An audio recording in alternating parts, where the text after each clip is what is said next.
You ask Tiger to solve. This deals with linear equations with one unknown.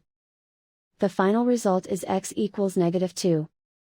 Let's solve it step by step. Simplify the expression. Expand the parentheses. Multiply the coefficients. Simplify the arithmetic. Group like terms.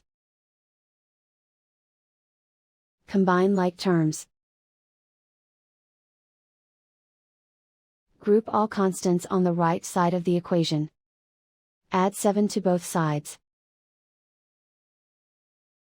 Simplify the arithmetic.